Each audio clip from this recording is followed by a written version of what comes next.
This is the Global Podcast Network, where executives and professionals connect, share, and inspire.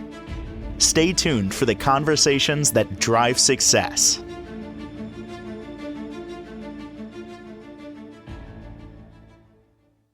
Sometimes we don't realize it, but there is art in everything, everywhere. Art, creativity.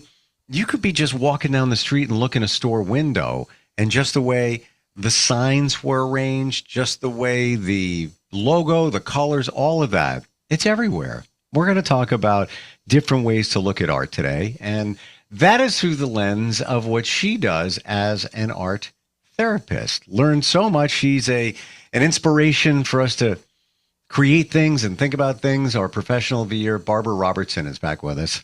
How are you doing today? I'm great. Thanks, Steve. How about yourself? Good. I just remembered that you're in Maryland. Aren't you getting ready for a winter storm?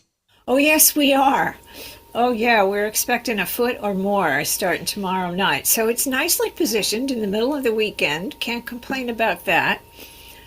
And where I live, our power lines are buried underground. So much unlike the place we used to live, where it was pretty heavily wooded, and every time a breeze blew, some stick somewhere would land on a wire and knock our power out. We're looking at pretty positive, that we'll be able to keep warm while the storm goes on. We're getting the same storm a little bit after you are. We're further north. Honestly, I'm looking at it as a reason to hunker down.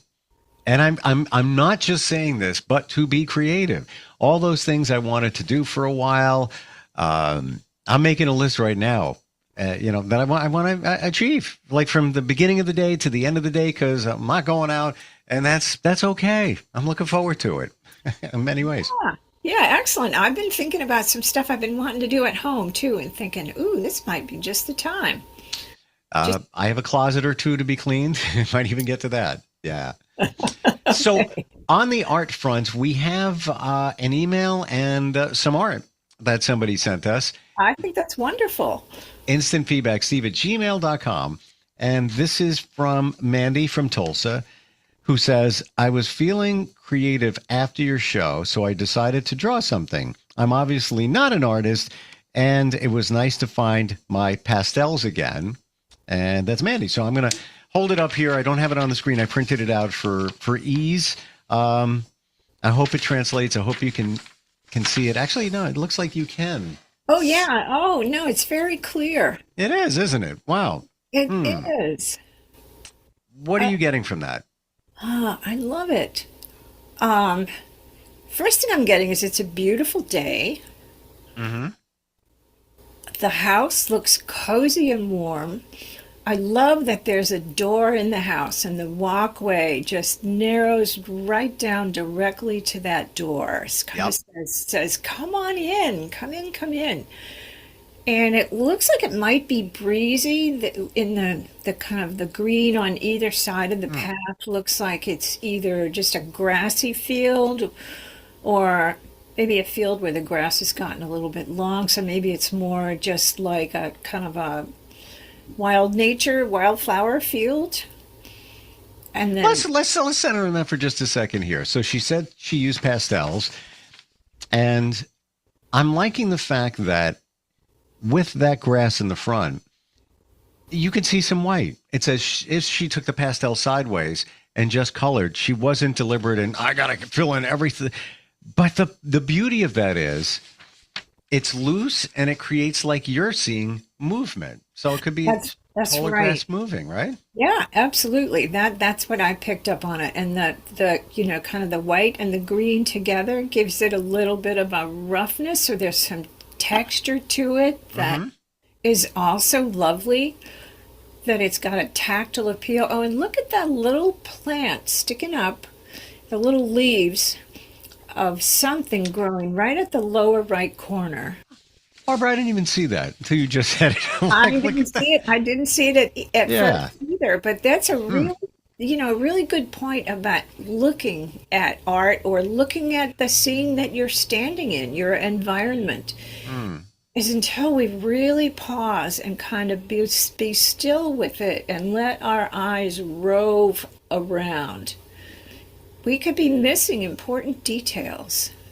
Can I point out some things in this piece of art and your feedback on it? Please do. So I find it interesting that there's no blue sky, but the clouds are blue. And I like it. It's different. And the sun is pink. And the roof of the house and the windows are pink. Now, I don't know if there's a connection there, but I kind of like the warmth of that pink roof. And it's not like a hot pink. It's more of a, like a subdued type of pink. So it's not like too flashy. Why do you think, is there anything that comes to your mind why the sky isn't your traditional blue, but the clouds are blue and then the sun is pink? I think when people kind of use schemas to draw a scene, and especially kind of an imagined scene or a scene that's remembered, as opposed to you're sitting outdoors on that walkway and looking at a house and a tree and some hills in the back, that we allow ourselves to be more subjective in how we represent what we're representing. And I like that you've noticed the connection between the roof and the sun, and that is a warm color. So what that suggests to me is that there's emotional warmth in that scene and in that house. Didn't look at it that way. I appreciate the depth, because when you see that little plant in the foreground, you have the foreground, and then you have the midground, and then the background, my favorite, 2 palm trees in the very back. And they're just, they look like they're not even colored. They're just in shadow, so to speak, in the background. And then you have what looks to be potentially a green mountain back there as well. And we have some birds flying, very simply made. So you get a feeling of movement. That's right. That's right. And overall, it's a lovely balance. If you look at all the elements that are taking up space in that rectangular frame, you've got the background layer of the 2 mountains on one side, and then it's a little lower behind the house. And there's a little sort of a partition before the one that's on the side underneath the sun. That one is apparently closer because we can see more texture in it, like trees and bushes are growing on it, whereas the other ones are farther away. Mm-hmm. And so we've got some near and far distance in that backdrop as well. And those diagonals are kind of balanced around the roof of the house and then the canopy of the tree. And those 2 clouds and the sun and the birds make a nice kind of arc if you follow from one to the other. So it's kind of a place that is gently enclosed by these elements. And then the walkway that is open to the foreground, and that little plant on the right there that tells us that, we're standing right there with the plant. And it's kind of echoing those palm trees, because I could imagine if we were up close to those palm trees, we might see that same kind of movement in the fronds on the palm tree that we're seeing in those leaves that are just coming up out of the ground close to us. I give Mandy props also, and it's very slight, for not putting the house in the center of the picture. That too, yes. Yeah, everything is beautifully balanced. Because it wouldn't have the same effect if I put my hand over here and now it's in the center. Yep. And it would get in the way. It would get in the way. You wouldn't really, your eye would be conflicted. Now you have movement. And I love what you're saying, how the sun, the clouds, that tree, maybe the birds, almost frame the rest of the picture. It's almost like they have their own little space here. They're protected in some way. Exactly. It's like a safe little kind of gently enclosed space that has just lovely boundaries around it and is open to be approached. So it's welcoming. Yeah, well, of course, with the walkway leading up to the front door. Exactly, which would be very different, like if there was a hedgerow across the bottom. That would be saying, nah, this is my safe space, don't you come in here. But this is like, come in and make yourself comfy. This is, this is where I like to be. It's just a warm, friendly vibe that you get from this. I don't detect any conflict or any challenge or it's just positive. It really is. It really is. It has a lot of kind of strengths going for it, and it looks like this individual feels pretty well resourced in a way. Like she has access to anything that she might need. She has shelter. She has shade if she wants to go outside. She has flat terrain if she just kind of wants to stay at one level. She has, looks like what might even be a forest behind her. I don't know. Have you heard about forest bathing lately? No. It's actually a Japanese concept, and it's intended to reset your nervous system down to a beautiful, calm, peaceful baseline by just going into the woods somewhere and being in nature and just being very kind of mindful of all the nature that's around you and how it happens spontaneously, how trees don't grow to meet expectations, how, what grows in a forest has everything to do with the light that's available, the nourishment that's available, the recycling of leaves into earth, and then earth, giving nutrients to the trees, and the trees creating leaves, and the leaves coming back down to earth. And it really, if you kind of just be open to everything that nature does, it's kind of like some people find it very spiritual. Hearing you say that makes me want to get in the car right now and drive to some woods, which I don't know why I never even thought of doing this. Last time I hiked in these woods was 4 years ago. Okay. And it's not more than a 3-minute drive from here. And it's maybe a mile. I mean, when you get into the middle of it, you can hear traffic on the sides. But when you said that, forest bathing, I got that feeling of being engulfed by the trees. They're all above you. Yes. Yeah, maybe a little sun filtering through, but being intentional and looking around at what you got around you, be it the pine needles on the ground, be it a squirrel running through, something somebody left behind. They shouldn't, but there's a story there too. There's a story there too, and everything else. A connection to community. No, I'm not the only human being that's ever traversed this ground. And I think also it really deeply connects us with our prehistoric ancestors who lived in the woods and the forests and who would find clearings in the forest that gave them both safety and protection and shelter. And so I think there's a lot of that sort of biological DNA that responds to the green and the light filtered through leaves and the space beneath the canopy that just says peace to us. A lot of people will say, getting back to nature. I'm getting back to nature. I'm going to put on my hiking boots and go to the woods. But isn't it interesting that we are nature? We are nature. Right? We came from nature. No wonder we feel comfortable, grounded. We don't know why we have this feeling, but we do.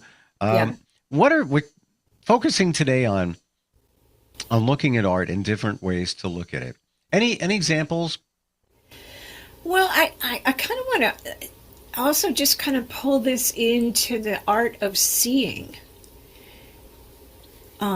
That Hmm. we have so many ways of seeing selectively. And I think, in a way, forest bathing invites us to practice seeing maybe comprehensively, really seeing everything that's around us. Just like, okay, I missed that little plant down in the front corner the first time I, you know, Mm. ran my eyes over that scene. I just completely skipped it. I So, missed it. I don't know how yeah, I did. I know. And that's what happens because our brains are getting so much data from around us. And often we have a purpose or a set of expectations or something that we want to accomplish. So we don't often really give ourselves the luxury of stopping and just being still in the presence of whatever is there. But that can be a delightfully surprising experience when you let yourself do that. I mean, picture yourself in the woods and you're looking. So, first, we tend to look at objects that have substance. So, we're looking at the trees and the leaves and the branches. And then suddenly you might notice that you're also seeing little fragments of sky in between the leaves above your head. Mm. Or you might see little bits of lichen on the tree trunk that have a different texture that kind of almost invite your hand to reach out and pet. Or little patches of moss on the ground that look so soft and just want to bring you down. And they're like microscopic little forests themselves. If you were the size of a tiny little ant of the kind that invades your kitchen when the weather gets humid, it would really be a forest to you. You know, I never thought of looking at it that way, but even looking up in the woods, simply at some leaves with the sun or the sky coming through, that's art right there. It is, It absolutely. can be a painting in itself. And looking at the gaps between the tree trunks. That's what in art we call negative space because Mm. it's typically empty space between two things that we perceive as objects. But there's a beautiful rhythm to be detected in the gaps between objects as well as the objects themselves. And that really allows us to take in what we're seeing in a deeper and more kind of comprehensive way where we're present to everything and we're not valuing empty space or Mm. substance over each other. Isn't it amazing that you can see art in practically anything? Look at a manhole cover. How the metal was forged, the design, maybe the name of the municipality is placed on there. That's art in itself. They're like the Sanskrit mandala art that Hmm. people do, that, monks and lamas do in colorful sand. I mean, it's a round, it's a circle, which is really what mandala means in Sanskrit. But there's often a textured kind of a pattern that's filling that circle in addition to the words. And there's a kind of a gentle balance to most of them when you look at them. Is there any technique that we can use to train our mind and our eye to better take in everything or little pieces of something? I don't know if it's start looking at just a section of something as opposed to the big picture. Anything we could do? Well, I just was told about a book by Thich Nhat Hanh, who is a Buddhist monk and a wonderful teacher about finding peace and equanimity in oneself, regardless of what the world was dishing out. And someone read a quote from a book that he'd written, and this was like almost the entire chapter. Eat a cookie like a child. Hmm. So I would say, look around you like a toddler. A toddler, especially because before they have names and words and labels for things, their early experience of being human is just looking at what is. I'm fixated on eat a cookie like a child, where every bite is delicious, where look at the Oreo. You break the cookie portion off and scrape with your teeth the cream filling inside, That's right. and you eat that side of the cookie, then you eat the other side of the cookie. I guess it comes back to one thing: curiosity. Yes, it does. Curiosity is a tremendous gift for us because it protects us from premature judgment. Curiosity and judgment cannot happen simultaneously because curiosity is a state where we're openly acknowledging to ourselves that we don't know, but that something is interesting. Something is making us feel drawn to it. There's something about whatever we're curious about that is resonating with us, with the vibe we have, with our sort of inner tuning fork that I may have talked about before. Just something is feeling either in harmony with that or so different and foreign to it that we're also curious about how that could be so different. And so we're in a state of wanting to know, not needing to know. And judgment is where we feel like we need to know so badly that we decide about the value of something before we do know everything. I'm processing that. um, is judgment needing to know? I think premature judgment is needing to know, needing to feel, and I think usually the need is to feel safe or to feel prepared, to feel competent to deal with whatever it is we don't really know about. But the thing that's coming to me right now is that saying that they kind of will caution you against making too quick of a judgment against somebody who's really being rude or acting out in public just by saying, remember, there's a story. Everyone has a story. And we don't know the story that's driving that behavior, that's driving that action.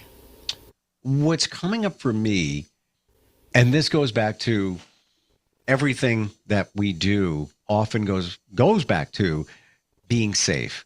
We're wired to keep ourselves safe. We don't like change, all of that, just because it's safe not to do that.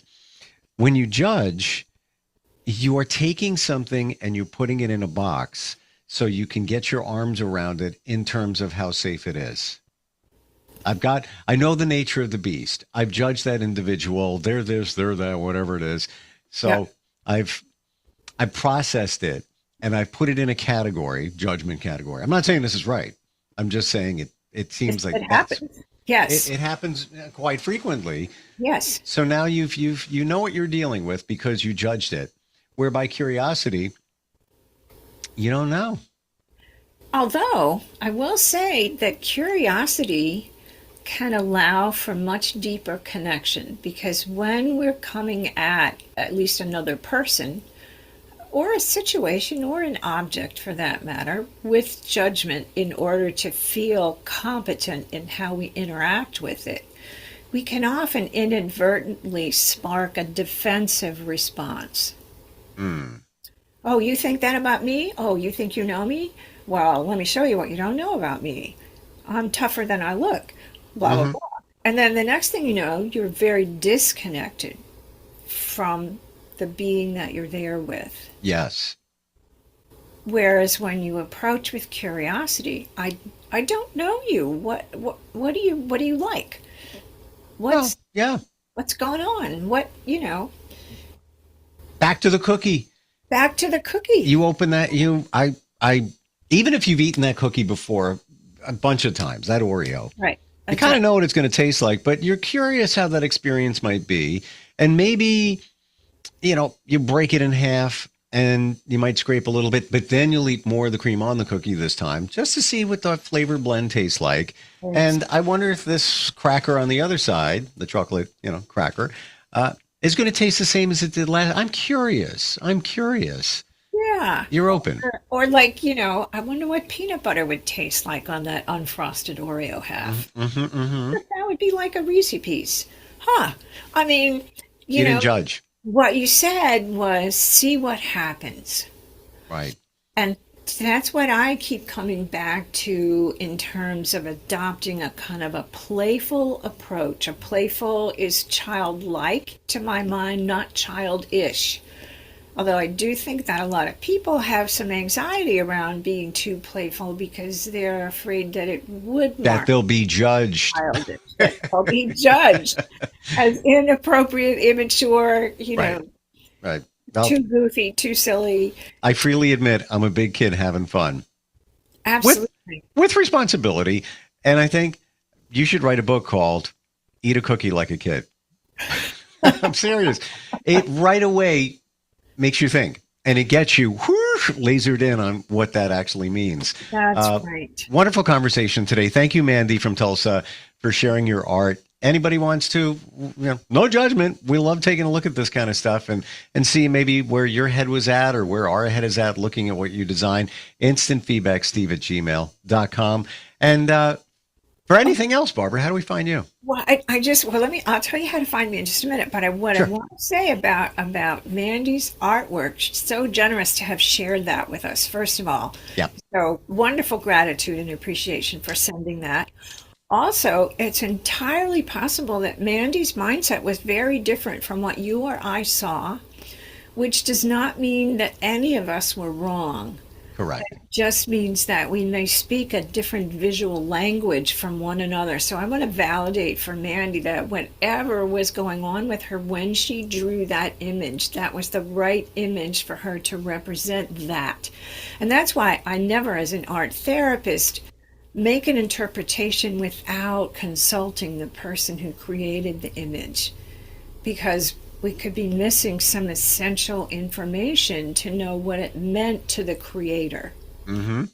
But I'm also grateful for the pleasure that it brought me in giving me that sense of a lovely, welcoming, safe, cozy place. Really nice vibe. Very nice vibe. To that picture. It really is. I mean, and she clearly said, thank you for inspiring me to take out my pastels. Probably hasn't done it in years. Yeah, keep doing that. Keep using them. Keep just creating whatever your hands want to create and what your eyes want to see. And, draw a picture like a child. This makes me think of this for final thought here.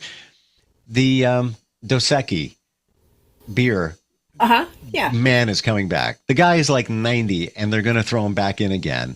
And he's that guy with the beard and he just looks at you and say, stay thirsty, my friends. That's right. Let's flip that around. Stay curious, my friends. Stay curious, my friends. That's right. And if you're curious about me, you can find my website, Robertson Art Therapy, LLC, just spelled out all in a long string of letters.com. Or email me at brobertson, robertson.atr@gmail.com. I am going to write a blog and I'm going to entitle it. You think I'm kidding? I'm not. It's going to show up on LinkedIn soon based on what we talked about. And I'll reference you as well.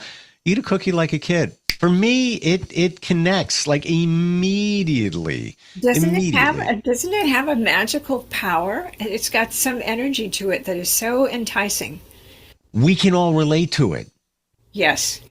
We all did it. We've all been kids, right? And some of us still eat a cookie like a kid. That's right. And there's a lot of other things that could also join into that domain. Thank you for a fun, wonderful conversation today. As usual, Steve, you were very inspiring to me. So I appreciate your curiosity and interest too, because it makes me think about things in ways that I maybe haven't consciously thought of them before. And likewise, again, excuse me, I didn't see the grass. And how did I miss that? And it's here. You're looking on a screen, right? 1,000 miles away plus, and you saw it. Yeah. because I guess you stay curious. All right, we'll catch up next time, and stay safe in the snow. You too. This is the Global Podcast Network, where executives and professionals connect, share, and inspire. Stay tuned for the conversations that drive success.